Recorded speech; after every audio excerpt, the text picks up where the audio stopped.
Geneva, the UN refugee agency says it is shocked by reports that Cameroonian authorities have forcibly returned some 9,000 Nigerian refugees who fled across the border earlier in the week in search of safety from militant attacks. The sudden mass exodus of thousands of Nigerian refugees into Cameroon followed attacks by Boko Haram militants in the small border town of Ran in Nigeria's Borno state on Monday.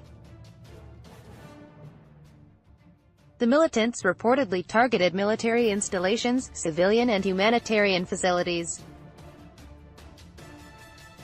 The United Nations reports the market and shelters housing thousands of internally displaced people in Ran were burned down by the attackers. At least 14 people are reported killed.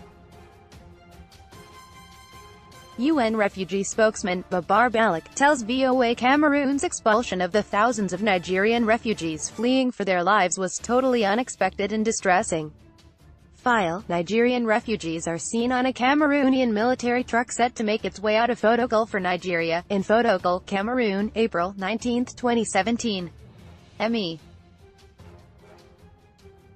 Kinzika, VOA, it is really alarming for us to see desperate people who have just arrived in Cameroon seeking safety in this remote part and then for them to be ending up back into a situation of danger is extremely worrying, said Baloch. Baloch says the UNHCR and its partners were making preparations to provide humanitarian aid to the newly arriving refugees when they heard the refugees were being summarily expelled. It is unexpected because there were no indications.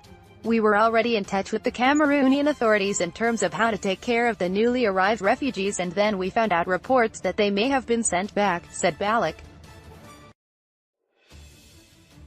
Baloch says there are concerns for the possibly precarious situation of another 6,000 Nigerian refugees who fled to Cameroon several weeks ago. The UN High Commissioner for Refugees, Filippo Grandi, is appealing to Cameroon to continue its open-door policy toward those seeking refuge. He is calling for an immediate halt to any more returns.